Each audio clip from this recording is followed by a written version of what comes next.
Bonjour à toutes et à tous, vous écoutez Cinécast. Salut Thibaut. Salut Guillaume. Cinécast, c'est le podcast qui chaque semaine vous recommande des films à voir au cinéma, en streaming ou VOD. Et aujourd'hui, on va vous parler de Gone Baby Gone, le premier film de Ben Affleck, diffusé ce mercredi 27 janvier sur Club RTL en Belgique et disponible à la demande en France, un peu partout, sur Orange, etc., sur tous ces opérateurs-là. Alors de quoi parle ce film ? Il parle d'un couple de détectives privés qui enquêtent sur l'enlèvement d'une petite fille qui s'appelle Amanda, dans un quartier de Boston, où se côtoient des policiers aigris, des ex-prisonniers, des familles brisées. Bref, c'est clairement pas la joie dans ce quartier-là, ça c'est sûr. Au casting, on retrouve Casey Affleck, le frère de Ben, Michelle Monaghan et Morgan Freeman, et aussi Ed Harris, d'ailleurs, il faut quand même le dire. Alors, faut-il voir ou revoir Gone Baby Gone, et pourquoi ? On vous dit ça juste après un extrait de la bande-annonce. Hélène la met au lit. Elle va en face chez Dottie. Quand elle revient, Amanda a disparu. Une enfant de 4 ans est dans la rue. Si on n'arrête pas le ravisseur dès le premier jour, on n'a plus que 10% de chance de la retrouver. C'est le 3e jour. Vous connaissez des gens dans le quartier qui refusent de parler à la police ? 1 ou 2. On veut vous engager pour renforcer l'enquête. Je veux seulement retrouver ma fille. Vous en faites pas, on va la retrouver. Faut me le promettre. Je vous le promets. Vous avez déjà enquêté sur un enlèvement. La moitié des gens que vous connaissez sont des dégénérés. Et l'autre moitié, vous savez ce que c'est ? Quoi ? Des flics. M'en veuillez pas pour ça. Il y a au moins 2 flingues dans la maison. Quoi d'autre ? L'unité d'intervention sera là dans 5 minutes. Vous n'allez pas les attendre ? On n'attend pas. Il m'a menti. Vous avez intérêt à bien réfléchir avant de vous mettre à enquêter sur la police. Laisse tomber. Ne venez pas ici jouer les héros, petit. Et ne vous engagez pas là-dedans, vous n'avez pas les épaules. Alors Thibaut, c'est avec beaucoup de plaisir qu'on aura découvert ce film. Enfin moi, je l'ai découvert parce que je croyais que je l'avais vu. En fait, je me suis trompé de film.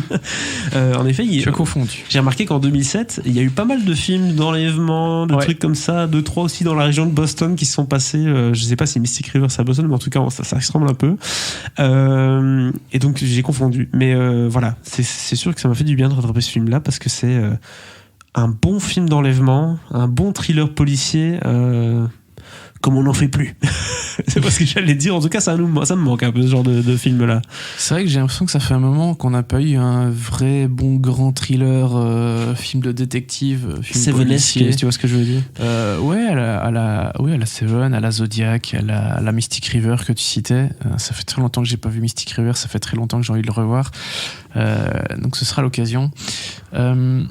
Donc oui, effectivement, j'ai l'impression que ça se fait un petit peu moins, ou en tout cas peut-être de moins bonne qualité, et c'est peut-être pour ça que j'ai pas d'exemple récent là comme ça dans ce style, et je me trompe peut-être, mais voilà, c'est vrai que c'était plutôt quelque chose qu'on avait plutôt au début des années 2000, on a vraiment une bonne tendance, série de films de ce style-là. Donc Gone Baby Gone, qui est voilà, un des films réalisé par Ben Affleck. Il en a fait quelques-uns maintenant. Oui. Il s'est imposé au fur et à mesure comme réalisateur. Au début, c'était un peu la surprise. Après Gone Baby Gone, il a fait The Town. Okay. Et autre film à Boston. Argo. Tout à fait. Gagné l'Oscar. Qui a gagné Argo Fuck Yourself, n'oublions pas.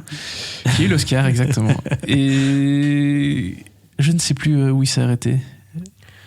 Si, il a fait encore un autre film policier, l'histoire de la prohibition, etc. Live by Night. Et il va encore faire des films maintenant, j'ai cru comprendre, donc c'est pas fini. Oui. Sa carrière en tant que réalisateur, qui lui réussit plus qu'en tant qu'acteur parfois. Oui, en tout cas, sa carrière va mieux que sa vie amoureuse. Merci. Bref. Anna de Armas. Alors, oui, ça c'est fait. Gone Baby Gone, mais putain de casting déjà. Pour réunir tout ça, il faut quand même du beau monde. Bah ouais, parce que alors Casey Affleck, je sais plus ce qu'on peut dire sur lui, parce qu'il est quand même un peu cancelled, ça y est. Je sais plus si c'est juste homme violent ou juste viol ou les deux ou soit. Je ne sais pas, mais la famille Affleck a peut-être des petits soucis parfois. Mais en tout cas, oui, c'est sûr que Casey Affleck, parlons de lui à l'époque, ça a été un peu une révélation. Et puis je trouve qu'il a souvent fait les mêmes rôles. Bon, on va pas lui reprocher ça ici. Oui, non, mais c'est vrai, il a beaucoup fait des rôles soit de jeune père, soit, ce qui n'est pas le cas ici, il a pas dans le fond dans le film. Pas encore. Mais oui, pas encore. Mais oui, il a souvent eu un peu des types de personnages relativement similaires. Et ici, donc, il joue ce détective en couple avec Michelle Monaghan dans le film, qui vont enquêter sur la disparition de cette fille. Et ils vont devoir collaborer avec des policiers, dont Ed Harris et Morgan Freeman, qui est le chef le commissaire du commissariat. Et cette histoire d'enlèvement va être assez complexe parce que la mère, on pense qu'elle n'a pas tout dit, et on va découvrir qu'elle n'a pas tout dit et que ce qu'elle a dit dans la presse n'était pas exactement la réalité. Et puis voilà, petit à petit, les choses vont s'emballer et on va découvrir de plus en plus de choses cachées. Exactement. Et c'est ça la première grande force du film, en fait. C'est son film en tiroir, son scénario en tiroir, avec hop, tu penses trouver quelque chose, et en fait, il y a encore pas mal de choses en dessous. Donc tu as toujours des surprises. Tout à fait. C'est Même vraiment... si tu peux... Enfin, c'est quand même compliqué d'essayer de trouver la fin, l'issue, en tout cas la direction du film, exactement avant qu'elle n'arrive. Donc ça, c'est assez fort. Je trouve que ça, c'est très fort de la manière dont l'histoire est construite, comme tu le dis. Il y a des retournements à tous les moments du film. Et c'est vrai qu'on s'y attend pas. On a l'impression au début de voir un truc très linéaire, mais on va commencer à se rendre compte qu'il y a plusieurs tiroirs, comme tu l'as dit dans ce film-là. Et on va avoir des surprises à la fin. On va être complètement... sur le cul, si je puis dire. En tout cas, moi, je m'y attendais pas du tout. Et ça, c'est quelque chose de très agréable quand on voit un film comme ça, un thriller. La deuxième chose qu'il faut vraiment souligner, au-delà de l'histoire et de la maîtrise, parce que faire un film qui est bien rythmé, où il y a souvent des retournements et tout, et qui est bien timé, c'est aussi un art. Donc ça, Ben Affleck l'a bien compris. Mais, et c'est sans doute la grosse force du film qui lui a valu autant d'accolades à l'époque, c'est qu'il y a cette image de l'Amérique, ce Boston, cette saleté, enfin c'est ce genre de films, tu sais, il y a des films d'avion comme je le dis, et puis il y a des films où t'as envie de prendre une douche après. Et Gone Baby Gone, c'est tout à fait le genre de film où on a envie un peu de se laver après, tu vois, on se sent un peu sale. On a été voir un peu les bas-fonds de l'Amérique, des gens qui sont labellés comme violeurs, ou bien des mecs de gang, et des femmes toxicos, voilà, c'est clairement pas l'Amérique de Kevin Spacey dans American Beauty, quoi. On est dans quelque chose d'autre là. Complètement, ça c'est clair. Et ça, Ben Affleck, de par son passé d'enfant du Massachusetts, de Boston. Oui, c'est un fils de Boston, et c'est pour ça qu'il a décidé d'y placer Gone Baby Gone, qui est son premier film en tant que réalisateur. On l'a pas précisé. Oui. The Town se passe aussi à Boston.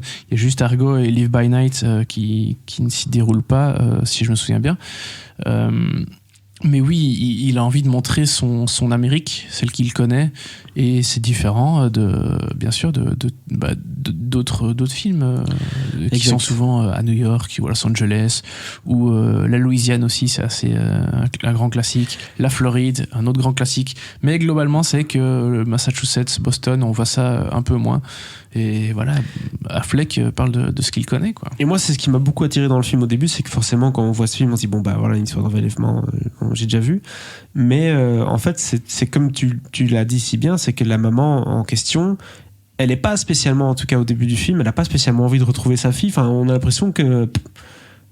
ça lui fait ni chaud ni froid, quoi. Elle est coquée, quoi. Elle est complètement coquée, et donc tu te dis, mais alors, t'as beaucoup d'empathie pour ces flics qui vont chercher du coup des enfants disparus dans des quartiers où finalement les enfants sont pas encadrés, et donc il y a toute cette espèce de conflit moral qui se passe aussi dans le film, qui est assez intéressant. Sur à partir de où, jusque où est-ce qu'on intervient, est-ce qu'on intervient dans la famille, oui ou non, et ça c'est vraiment une question assez intéressante qui fait du bien au film, qui est ça en plus que l'enquête, parce que si c'était juste l'enquête, voilà, ce serait assez classique, mais là il y a ça qui vient se rajouter et qui donne beaucoup plus de poids au film, et qui est vachement intéressant et bien interprété de la part de Casey Affleck et Michelle Monaghan. Ouais. Et je vais terminer avec le casting, parce qu'effectivement, il y a d'abord Casey Affleck et Michelle Monaghan, mais pas que. Ed Harris dans un super rôle de flic. Ed Harris, dont on va reparler demain. Omniprésent cette semaine. Ah oui, c'est la semaine d'Ed Harris. C'est la semaine d'Ed Harris, exactement. Morgan Freeman aussi, dans un rôle... c'est marrant de le voir un peu plus jeune comme ça, alors que ça fait jamais qu'il y a 15 ans le film. Mais j'ai l'impression qu'il a 25 ans de moins, quoi. Enfin bref, ça fait très plaisir de revoir Morgan Freeman dans ce film-là. Mais j'ai envie de parler un peu plus de Titus Welliver, Un acteur dont voilà le nom, comme souvent, on va rien vous dire, et puis vous allez voir et vous allez faire ah ouais, parce que il a 10 000 seconds rôles et il a des rôles dans à peu près toutes les séries qui existent.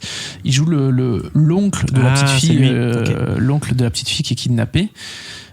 Qui est incroyable comme toujours. Vraiment, je suis un grand fan de Titus Oliver, qu'on a beaucoup vu dans des rôles aussi un peu de flic avec des gangsters.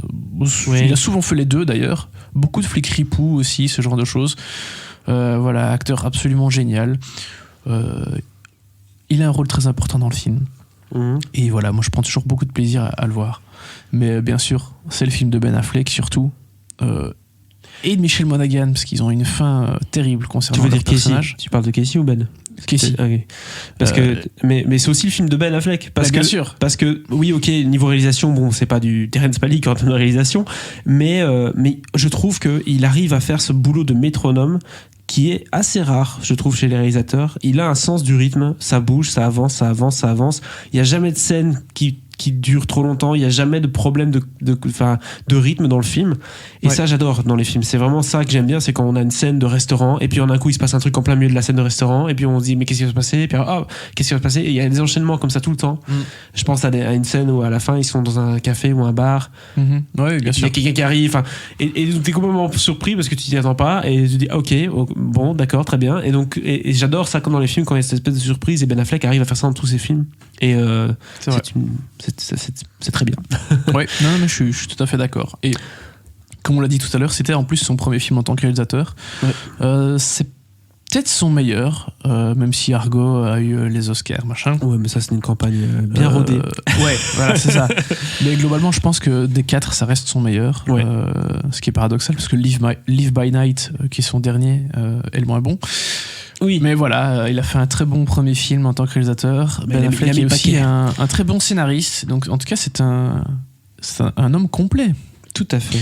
Donc voilà, on va voir ce que ça va donner son prochain film en tant que scénariste, qu'il a coécrit avec Matt Damon, comme au bon vieux temps. Donc bon, écoute, en tout cas, bien. Ben Affleck. Combien d'étoiles mais combien d'étoiles on donne du coup à Gone Baby Gone? 4 étoiles. Un bon 4 étoiles, et franchement je recommande de regarder ce film si ce n'est pas déjà fait. Voilà qui conclut cet épisode consacré du coup à Gone Baby Gone. N'hésitez pas à partager votre avis sur ce film dans les commentaires, et si c'est pas déjà fait, à vous abonner au podcast sur la plateforme de votre choix. À très vite pour de nouvelles recommandations.